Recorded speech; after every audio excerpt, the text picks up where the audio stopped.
Guys, mamimili kayo. Kung sakaling ma-impeach si Sara Duterte, kung sakali lang naman, no? Kung sakali lang, mamimili kayo. Bigyan ko kayo ng dalawang politiko. Alin sa dalawa ang pwedeng maano nyo? Ito guys, kasi yan natuloy na yung hearing dyan sa Senado, yung impeachment ni Sara Duterte. So, ang sitwasyon dyan, walang kasiguraduhan, no? Maybe ma-impeach si Sara o di kaya not guilty. So, dalawa lang ang mapupuntahan niya. Ngayon, siyempre, pag not guilty, tuloy yan, magiging presidente si Sara Duterte kasi susuportahan natin yan eh. Ngayon, kung sakali lang guys, dito tayo, kung sakali man, ma-impeach si Sara Duterte. Siyempre, dahil sa pagmamahal natin kay Sara Duterte at suportahan natin sa kanya, siyempre, maghahanap tayo ngayon kung sino yung i-endorse niya. Kung sino yung i-endorse niya, doon tayo. Tama? Alam nga naman, bubuto tayo sa kabila. So ito guys, itong dalawang politiko na to guys, di na kailangan, itong i-recommend ko sa inyo, hindi to kailangan i-recommend o i-endorse ni Sara. Ito, bigyan ko kayo, alin sa dalawa? Kilala nyo to, itong politiko na to. Alin sa dalawa guys? Itong dalawang politiko na to guys, hinog na to. And then, kaalyado din to ni Sara Duterte. So, hinog na talaga to. Kung experience lang ang pag-uusapan, how to handle sa kanyang mga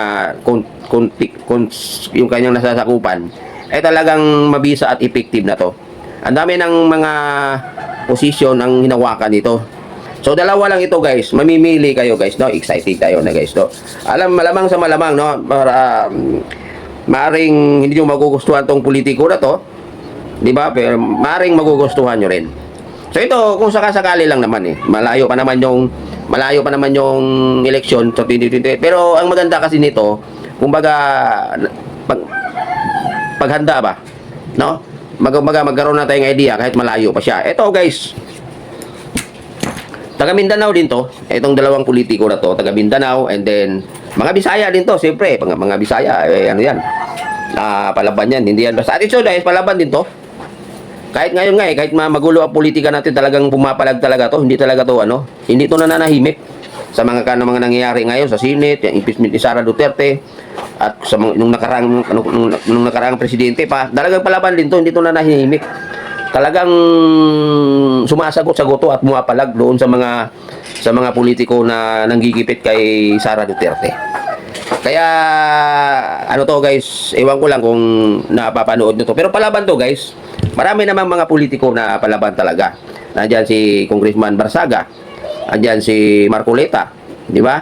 Si Congressman Barsaga, taga yun Saka si Congressman Libiste, yan yung palaban yan, taga Batangas, and then Cavite, and then yung taga Kapampangas, si Marcoleta, si Barsaga, taga Cavite yan. So, taga Luzon sila, di ba? Taga Luzon silang tatlo, palaban yan. And then, itong i-recommend ko sa inyo guys, kung sakali lang naman, taga Mindanao to, Bisaya din to sila, taga Mindanao. So, sino ba yung mga naririnig yung mga politiko din na palaban sa administrasyon natin ngayon, sa mga politikong nanggigipit kay Sara? So, malamang sa malamang, wala kayong idea. Pero ngayon, sasabihin ko sa inyo para magkaroon kayo ng idea. Just in case, kung hindi lulusot si Sara Duterte sa impeachment na yan, just in case lang, alin sa dalawa guys, mamimili kayo. Mamimili kayo guys, choice nyo yan. Pero sana, itong dalawang ito, pagka hindi sila magparehong mag-decide na magtakbo na presidente. Kasi kung itong dalawang ito guys, pag pareho itong mag-desisyon, at tatakbo silang pagka-presidente, malamang mahati yung buto. Mahati nila yung buto kasi itong dalawang politiko to, maraming nito. Maraming sumusuporta dito. Maraming nagmamahal dito at maraming naniniwala dito. Kaya hindi sila pwede talaga. No, hindi talaga sila pwede na magsabay sila. Paano kung yung isa diyan i-recommend ni Sara Duterte, ikaw na tumakbo, ikaw yung sa akin. Yung isa magdesisyon din na tatakbo sa pagka-presidente. So, ang mangyari, dalawa ang tatakbo presidente sa 2028 na taga Mindanao, na parehong mga Bisaya. Diba? Kasi ito palaban talaga to. Pag itong dalawang ito guys, magdesisyon to na tatakbo pagka-presidente, susuportahan talaga to ng Luzon, Visayas, Mindanao. Majority yung susuportahan nito, Visayas at Mindanao. Kaya hindi sila pwede. So, hinog na to talaga guys. Tested na to. Minumonitor ko to. Matagal na. Long time ago pa.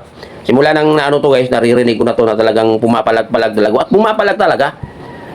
Pumapalag talaga to sa gobyerno. Kahit nga presidente, sinasagot-sagot nito Di ba? Talagang pumapalag. Ito guys, ito, wag na nating patagalin. Alin sa dalawa guys ang kursunada nyo? Itong dalawang to hindi pwede talaga magsabay. Kasi kung sabay silang tumakbo ang dalawa, talo to pareho.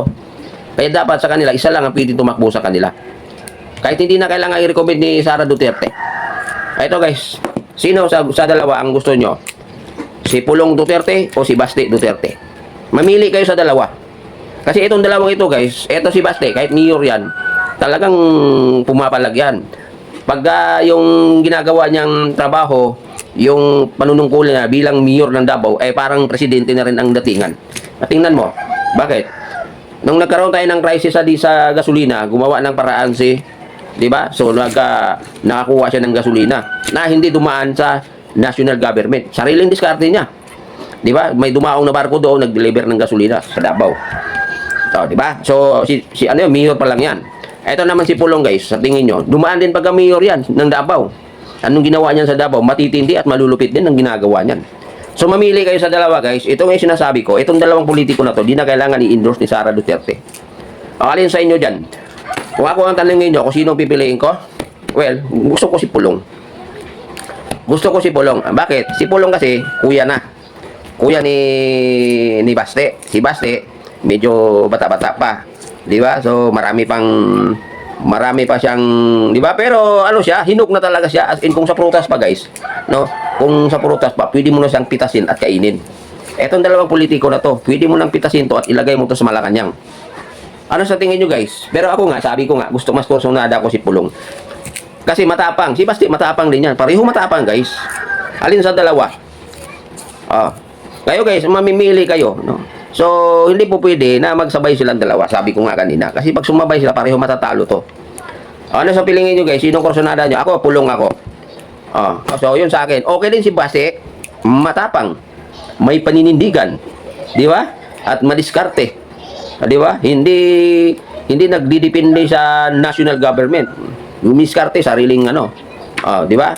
So, ganun din yan si Pulong. So, bet ko si Pulong guys. Kung sakali lang naman, no? Kung sakali lang naman.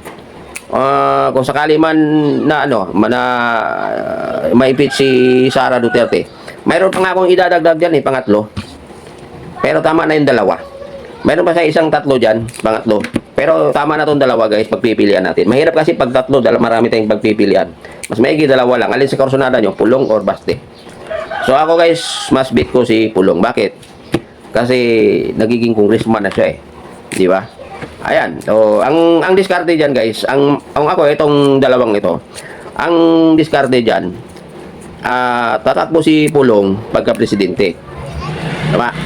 Ngayon, ito namang si Baste, tatakbo si Baste pwede sa Senado or pwede sa Congress. And ito naman si Kitty Duterte, mas maigi tatakbo siya ng mayor. Yun lang masasuggest ko sa pamilyang Duterte. And then si Sara Duterte naman guys, kasi ma-impeach na siya, ang gagawin niya dyan is mag-suggest na lang siya sa kanyang mga kuya at sa kanyang bunsong kapatid, no?